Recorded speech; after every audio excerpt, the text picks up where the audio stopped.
Today, we're diving into one of the most fascinating and honestly kind of ironic paradoxes in American political history, the life and career of William Howard Taft.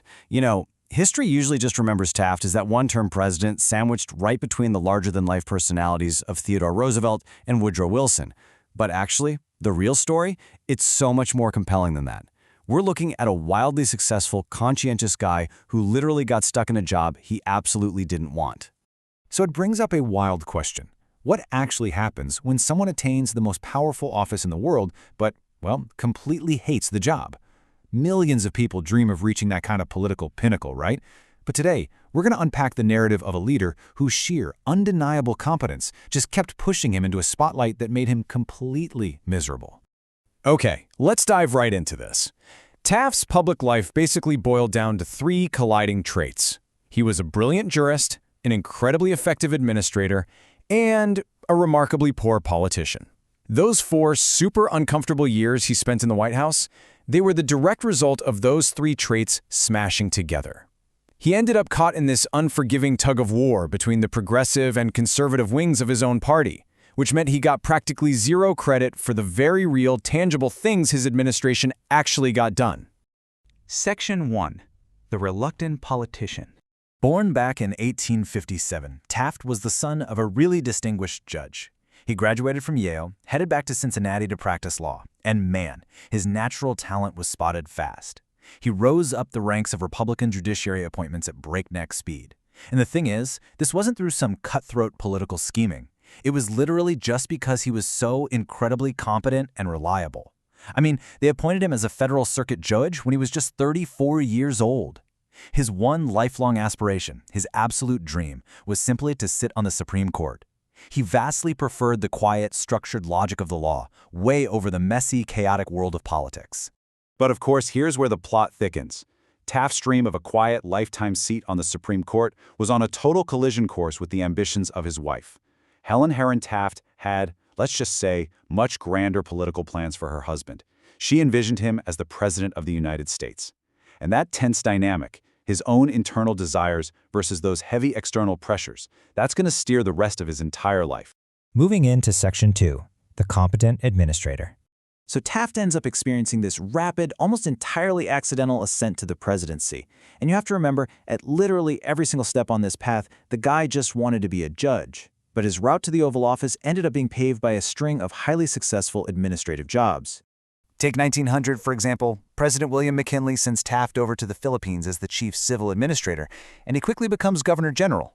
And look at his track record there. He improved the local economy, built roads and schools, and actually increased local participation in government. He was just so effective that he became an absolute rock star in the Republican Party, so much so that by 1904, President Theodore Roosevelt taps him for Secretary of War. Fast forward to 1907, and Roosevelt has essentially handpicked Taft as his successor. Boom. The very next year, the Republican convention makes it official. But during that 1908 campaign, Taft is stuck in an impossible position. He absolutely despised the campaign trail. On one hand, you have the Western progressive Taft, out there pledging loyalty to Roosevelt's program, which was a huge hit out west. But on the flip side, you have the Eastern conservative Taft. His brother Charles was working overtime reassuring the more conservative Eastern Republicans that Taft was actually one of them. William Jennings Bryan, the Democratic opponent who was somehow running for a third time, famously complained it was like fighting 2 completely different candidates at once. In the end, progressives were happy he won, and conservatives were honestly just thrilled to finally be rid of Roosevelt. Section 3. A divided Republican Party. Now, the root of the problem is perfectly summed up in this quote. Taft knew right from the jump that his approach was going to be vastly different from Roosevelt's. Unlike TR, who was incredibly dynamic, Taft just refused to stretch presidential powers beyond what the Constitution strictly allowed. For Taft, the rule of law was everything. He even said Roosevelt, quote, ought more often to have admitted the legal way of reaching the same ends. This wasn't just a mild difference in style, folks. This was a massive, fundamental clash of political philosophy. And because Taft applied this rigid, legalistic approach, instead of, playing the political game, he somehow managed to infuriate both wings of his party at the exact same time. It's almost impressive. First, he alienates liberal Republicans by defending the Payne-Aldrich Act, which kept import taxes unexpectedly high. Then, he pushes a trade agreement with Canada through Congress, which should have thrilled Eastern low-tariff advocates, but the Canadians ended up totally rejecting it. And to top it all off, he antagonizes the progressives by defending his Secretary of the Interior, who was accused of undermining Roosevelt's sacred conservation policies. Taft was just politically tone-deaf. He was only ever guided by what he saw as his strict administrative duty. So all of this culminates in a total political meltdown in 1912. The progressive backlash against Taft was fierce. When the Republicans decided to renominate Taft anyway, Theodore Roosevelt actually bolts, completely fracturing the party to start his own progressive party. And by splitting that Republican vote right down the middle, they essentially hand-delivered the election to the Democrat, Woodrow Wilson. Let's look at Section 4, Overshadowed Presidential Achievements. I want you to consider this staggering number for a second, 80. Despite the massive political onslaught against him and his reputation for being this huge conservative disappointment, Taft's administration quietly initiated 80 antitrust suits. That is a ton.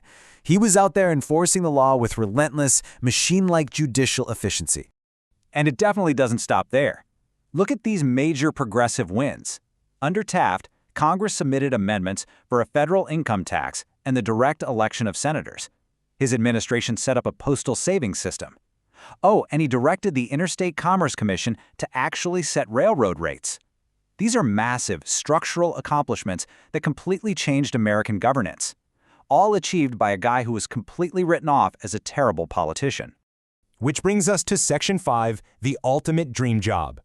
The moment Taft was finally free from the heavy burden of the presidency in 1913, he didn't sulk or fade away into misery. Actually, quite the opposite.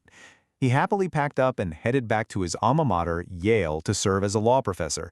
He spent years back in his element. And then in 1921, it finally happened. President Harding appointed him as the Chief Justice of the United States. He finally got his lifelong dream, holding that seat until just before his death in 1930.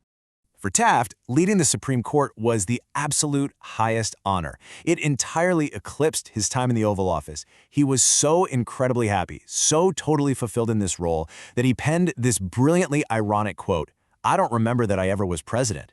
Seriously, he practically ghosted his own presidency. He just mentally erased those 4 years in the White House because he had finally found his true calling.